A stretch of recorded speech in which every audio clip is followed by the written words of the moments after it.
Recently, we've seen massive political uncertainty in the state of Maharashtra, where a majority of the Shiv Sena MLAs sided with the BJP to bring down the Uddhav Thackeray government, form a new government in partnership with the BJP.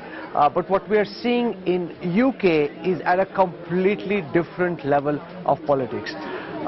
Boris Johnson forced to step down because minister after minister of his own cabinet and leaders in his party simply not having the confidence in their Prime Minister.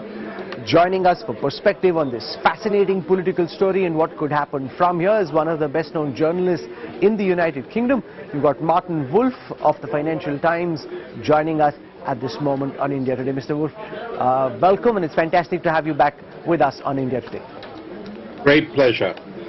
You know, you happen to be in India at a time when there's massive political uncertainty in your own country and in London.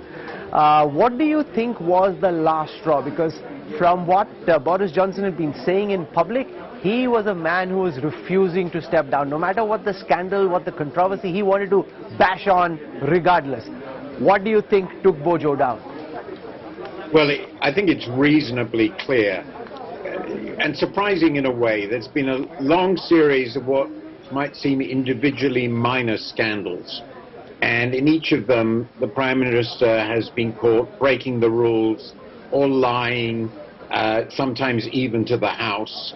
And the last one was a scandal concerning somebody called Pincher, Mr. Pincher, who was one of the senior whips, who turns out to have been both a drunkard and a sexual harasser of men, apparently.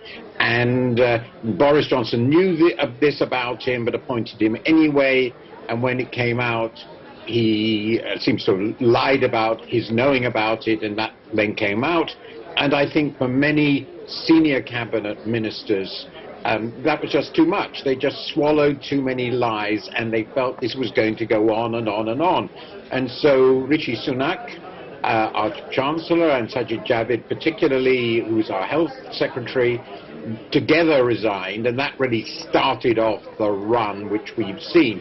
And what made Boris have to resign is quite simply that he ran out of ministers. So many ministers, and above all junior ministers, resigned, as well as senior ministers, that he couldn't really run a government anymore. Well, if you can't run a government, then you can't be Prime Minister.